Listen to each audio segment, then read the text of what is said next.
Hola, ¿qué tal? ¿Cómo están? Bueno, seguimos con la unidad número 12, en este caso con el punto número 2 de la organización del Poder Judicial. Vamos a empezar a decir que lo primero que tenemos que hacer es relacionar este tema que vamos a tratar ahora con el federalismo. ¿Por qué? Porque entre el juego armónico del artículo primero, que establece la forma federal de gobierno, el artículo 5, que habla que una de las condiciones para respetar la autonomía municipal es que gocen de una administración de justicia propia, y el artículo 129, que al otorgarle la autonomía a la ciudad de Buenos Aires, también esto implica que tienen que organizar su propio poder judicial. Eh, Arrancamos entonces diciendo que en el juego armónico de estas normas que hemos mencionado, artículo primero, quinto y 129, podemos decir que hay una justicia nacional o federal y una justicia local, que a su vez, dentro de la justicia local, podemos decir que está la justicia de cada provincia, de las 23 unidades federativas, y la local de la Ciudad Autónoma de Buenos Aires. ¿Sí? Bien, vamos a empezar con la nacional. La nacional tenemos el juego de los artículos 108 y del artículo 75, que habla de las facultades del Congreso, inciso 20,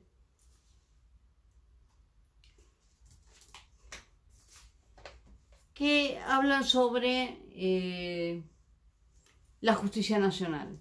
La justicia nacional va a estar, lo que dice el artículo 108, es que está compuesta por una Corte Suprema y demás tribunales inferiores. No establece la organización, porque evidentemente es muy grande la organización del órgano judicial, según la materia, según, bueno, hay un montón de juzgados. Por lo tanto, eso lo deja a las leyes reglamentarias, ¿sí? Que son leyes de organización del Poder Judicial. Pero básicamente tenemos entonces una justicia nacional o federal que la encontramos diseminada en todo el país. Hay juzgados federales en todo el territorio nacional, ¿sí? Que están encargados de las causas justamente de temas federales. Un tema puede ser federal por la materia, quiere decir que porque está involucrado una ley federal, por ejemplo, el narcotráfico es un tema federal, o en razón de la persona, por ejemplo, una provincia, embajador, ministro, cónsul extranjero, son temas federales. Por ponerles ejemplos, ¿sí? No quiero andar mucho en temas que, bueno, exceden un poco a estudiantes de ciencias económicas. Pero bueno, hay juzgados diseminados en todo el territorio, según, por ejemplo, si es un tema de narcotráfico que pasó en Mendoza, la justicia federal, que es nacional, si bien está en la provincia de Mendoza, va a entender por qué el narcotráfico se produjo, o el tema del narcotráfico se produjo en Mendoza, pero es una cuestión de índole nacional, ¿sí? De los juzgados nacionales federales. También es nacional la justicia que encontramos en la capital federal, los juzgados civiles, comerciales, penales, laborales, porque si bien están dentro de la Ciudad Autónoma de Buenos Aires, mientras no se creen juzgados propios en estas competencias, tenemos que entienden estos juzgados que lo que pasa en la capital federal van a ser los que van a entender en estas materias que les digo: civil, comercial, laboral, penal, previsional, ¿sí? Son también juzgados nacionales, por ahora, hasta que se creen nuevos juzgados propios de la ciudad de Buenos Aires. Después tenemos la justicia local. La justicia local, ya les digo, cada una de las unidades federativas, las 23 provincias, tienen su propio poder judicial. Esto está ordenado, indicado en el artículo 5, que cada provincia tiene que gozar de una administración de justicia propia. Y por lo tanto, esto no tiene nada que ver con la nación ni con la Constitución Nacional. Cada provincia y cada constitución provincial y las leyes reglamentarias locales van a organizar el poder judicial local de cada provincia. También llamamos justicia local los tribunales que se han creado en la ciudad autónoma de Buenos Aires. Por ahora se han creado juzgados con una competencia en lo contencioso, administrativo y tributario. La ciudad de Buenos Aires cuenta con juzgados competentes en lo contencioso, administrativo y tributario. El resto, como les dije antes, se rigen por los juzgados nacionales que están en Capital Federal. Bien, esto respecto a cómo está organizada la justicia, ¿sí? Vamos ahora, miro para seguir el programa, con el punto 3 de la unidad número 12. La Corte de Justicia de la Nación, vías de acceso, competencia originaria y competencia apelada. Bueno, la composición de la Corte ya la hemos analizado, los requisitos para ser miembro de la Corte, cuántos miembros tiene la Corte Suprema en la actualidad. Eso ya lo sabemos. Vamos a las vías de acceso, la competencia originaria y la competencia derivada o apelada. Esto ya ustedes tienen un gran conocimiento porque tuvieron que investigar este tema a los efectos de analizar el caso Marbury versus Madison, porque allá a principios del 1800 se dio una cuestión justamente relacionada con la competencia originaria o derivada de la Corte estadounidense, y por eso ya ustedes tienen un panorama de lo que es esto, ¿sí? Pero vamos a ir viéndolo. Competencia originaria. La competencia originaria en el caso de nuestra Constitución la tenemos en el artículo 117 de nuestra Constitución, que tuvieron que verlo para hacer el trabajo práctico. Son causas que únicamente interviene la Corte, por eso es una competencia originaria y exclusiva. No hay otro tribunal que intervenga en estas causas. Y las causas de competencia originaria y exclusiva lo son en razón de la persona involucrada. ¿Por qué? Porque los casos de competencia originaria y exclusiva son dos. Causas en las que interviene un representante de Estado extranjero, embajador, ministro o cónsul extranjero.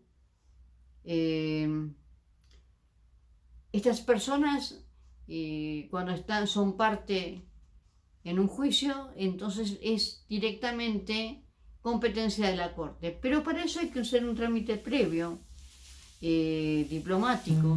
¿Por qué? Porque estas personas gozan de inmunidad diplomática y por lo tanto para ser enjuiciados en Argentina hay que hacer todo un trámite ante el país del cual provienen.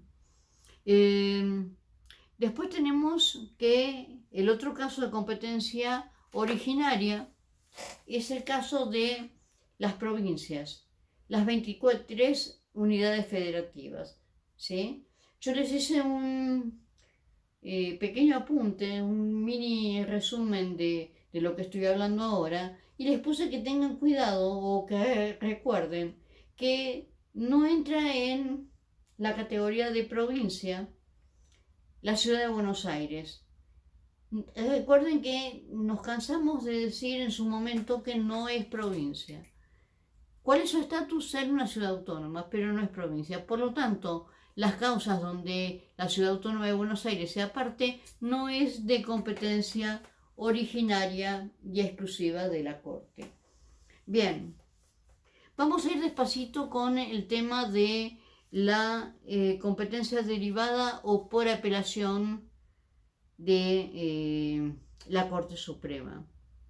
Competencia derivada o por apelación es llegar escalonadamente.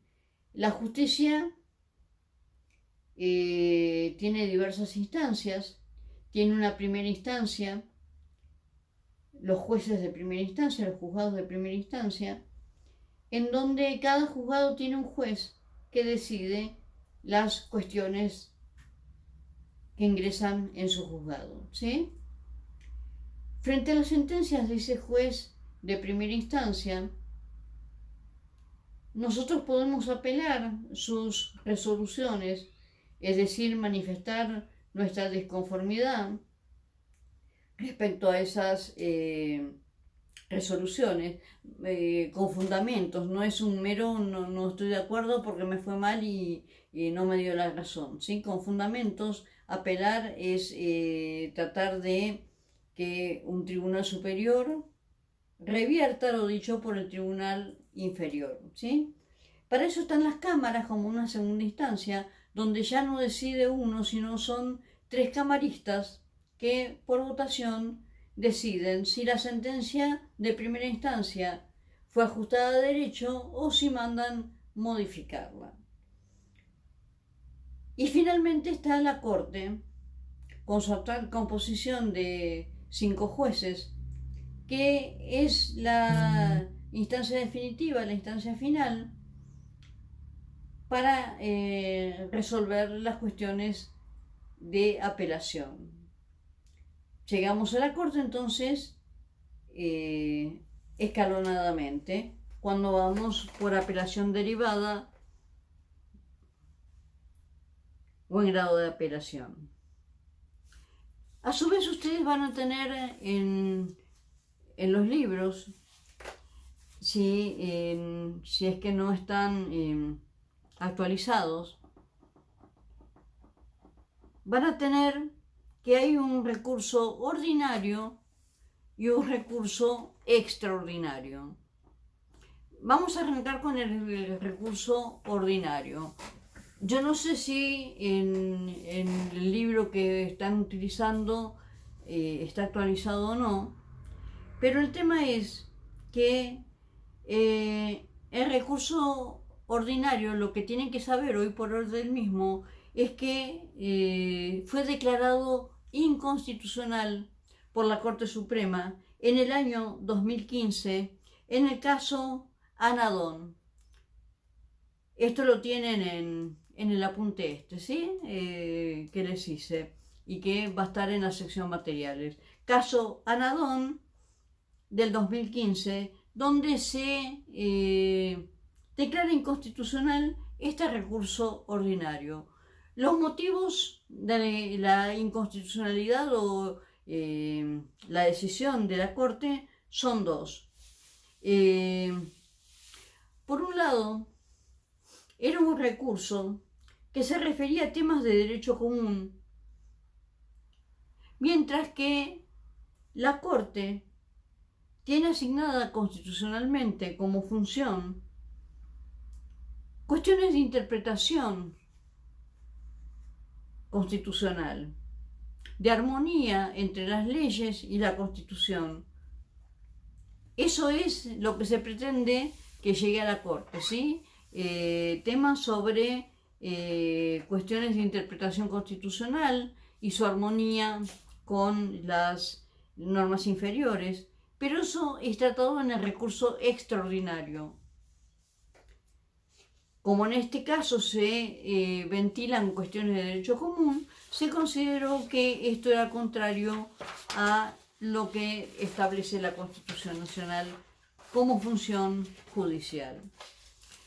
Por otro lado, también se declaró inconstitucional por violentar el principio de igualdad. ¿Por qué violenta el principio de igualdad? Porque arbitrariamente, según la interpretación de la Corte, solo el Estado Nacional tiene acceso a este recurso, ¿sí?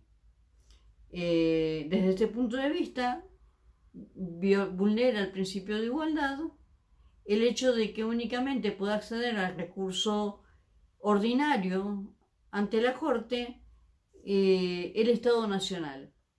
No nos metamos mucho en la cuestión procesal o la cuestión técnica. Lo cierto es que esos fueron los dos argumentos para declararlo inconstitucional.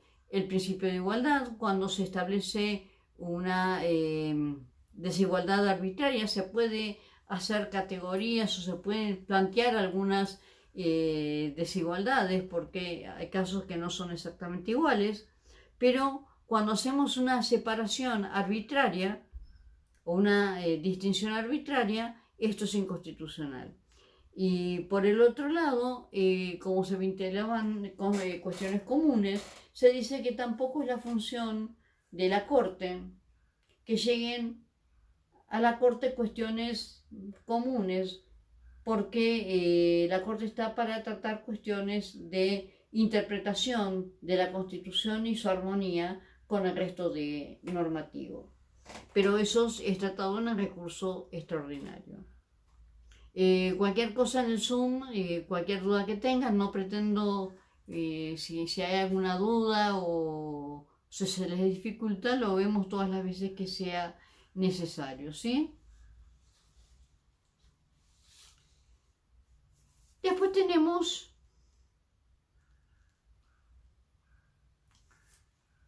distintos recursos. Tenemos el recurso de queja. El recurso de queja está regulado en el Código Procesal Civil y Comercial. Y hay dos tipos de recurso de queja. Queja por recurso denegado y queja por retardo de justicia. La queja por recurso denegado, a mí cuando yo era estudiante me costó bastante este concepto, porque tiene esta particularidad. Cuando uno va a apelar, ya sea la sentencia de primera instancia ante Cámara o la sentencia de Cámara ante la Corte, lo curioso es que el recurso uno lo presenta ante el mismo tribunal que dictó la sentencia que nosotros estamos apelando. Es decir, si queremos ir a Cámara, tenemos que presentar nuestra apelación ante el propio juez de primera instancia del que nos estamos quejando. Lo mismo si cuando queremos presentar un recurso frente a un fallo de Cámara, antes de llegar a la Corte tenemos que presentar ese recurso ante la Cámara misma. Y entonces el propio tribunal que dictó la sentencia en la cual estamos apelando es quien nos abre la puerta del recurso, rechazándolo o admitiéndolo.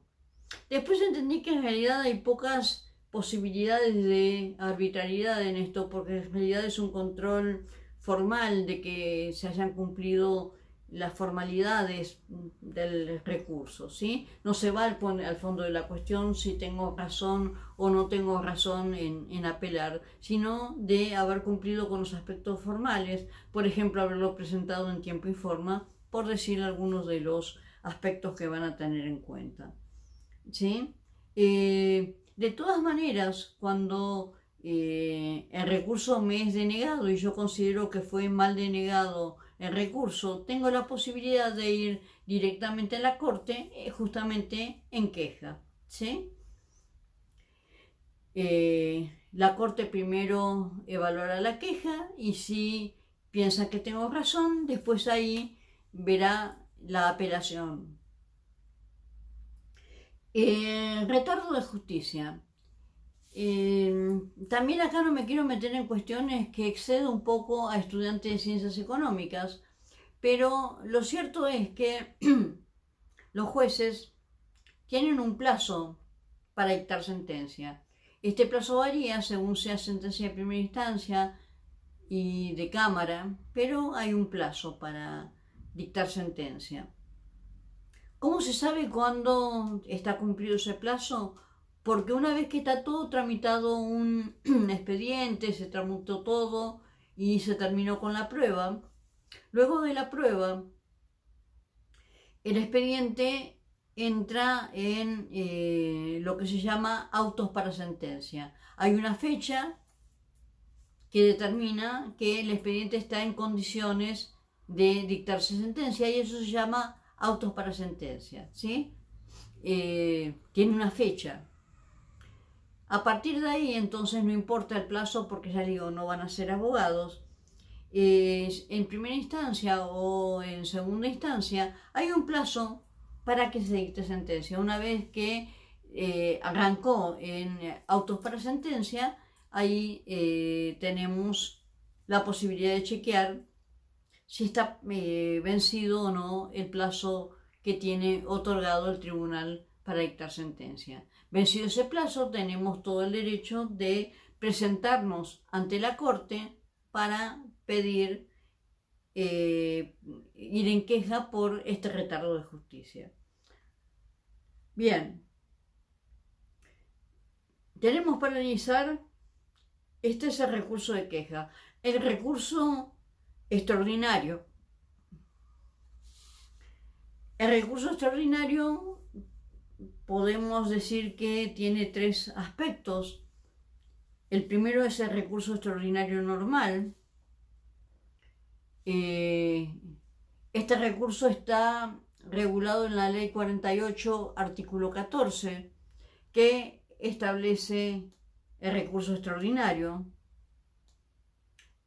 Acá se ventilan cuestiones únicamente de derecho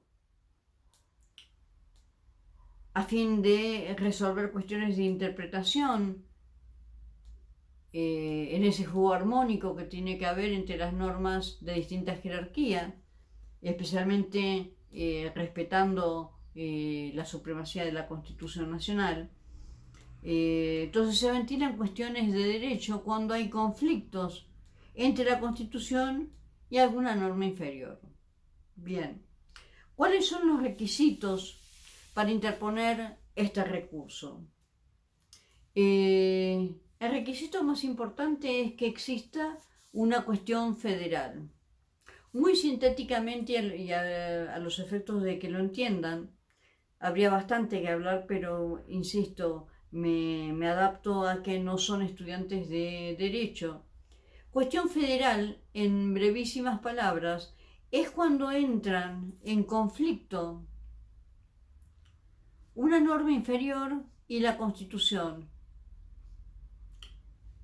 En la causa que se resuelve y que nosotros queremos apelar, ha entrado en conflicto una norma inferior con la Constitución y la decisión que estamos apelando fue favorable a la norma inferior.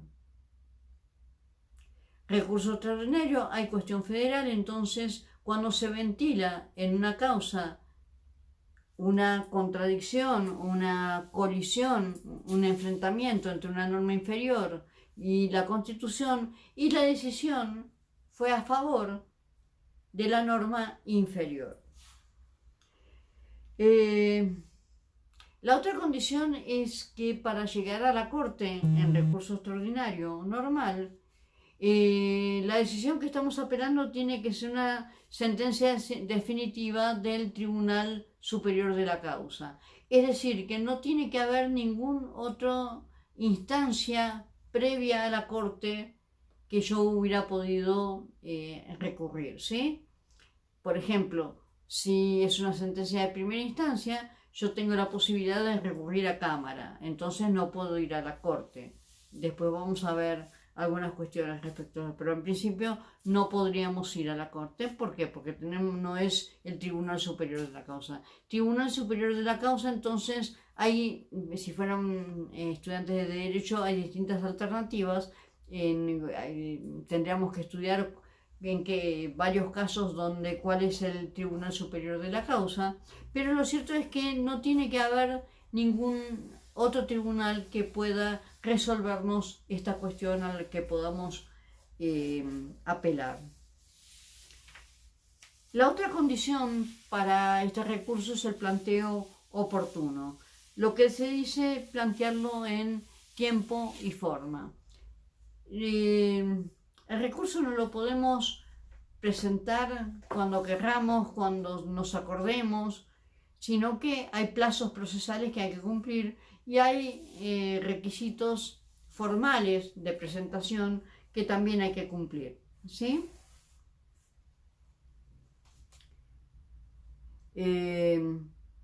La otra cuestión es que la sentencia que estoy apelando me tiene que causar un gravamen, un daño.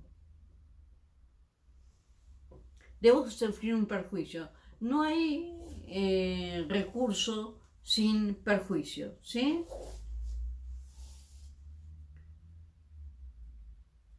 Para resolver ese perjuicio es necesario resolver esta cuestión federal para reparar el daño que ocasionó la sentencia apelada.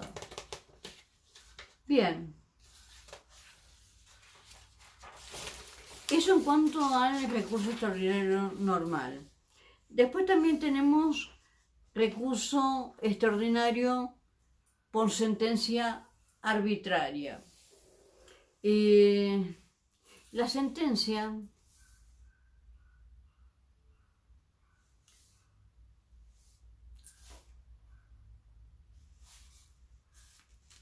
normalmente resuelve un conflicto, ¿sí? Pero hay casos en que la sentencia tiene errores que obviamente me causan perjuicio, a los que genéricamente llamamos arbitrariedad de sentencia. Hay distintos casos de arbitrariedad de sentencia. Yo les puse algunos ejemplos. Por ejemplo, sentencia arbitraria por el objeto de la sentencia, cuando el objeto de la sentencia es arbitrario, cuando se falla algo no pedido por las partes. Las peticiones de las partes quedan claras en la demanda y en la contestación de demanda, y de repente la sentencia falla más allá o algo distinto de lo que pidieron las partes. En ese caso sería arbitraria. Lo arbitrario pueden ser los fundamentos, puede carecer de fundamentos, pueden ser contradictorios, puede no estar fundado en leyes vigentes, los fundamentos. También lo arbitrario pueden ser los efectos.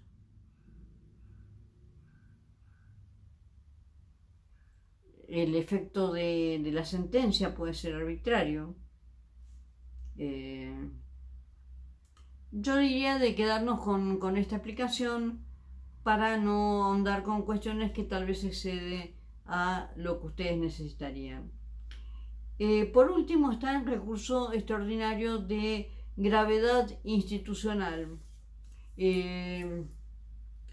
Acá se permite que lleguen a la Corte cuestiones que tal vez no están exactamente en condiciones de llegar por recurso extraordinario normal, por falta de algunos de los requisitos que hemos mencionado antes para que se dé el recurso extraordinario normal, pero se considera que hay un interés superior al de las partes del litigio que requieren que la Corte, en calidad de alto tribunal, las resuelva, ¿sí? Entonces, cuando hay un interés social, un interés superior al de las partes del juicio, la Corte ha entendido que puede tener competencia en esas causas, aduciendo la gravedad institucional.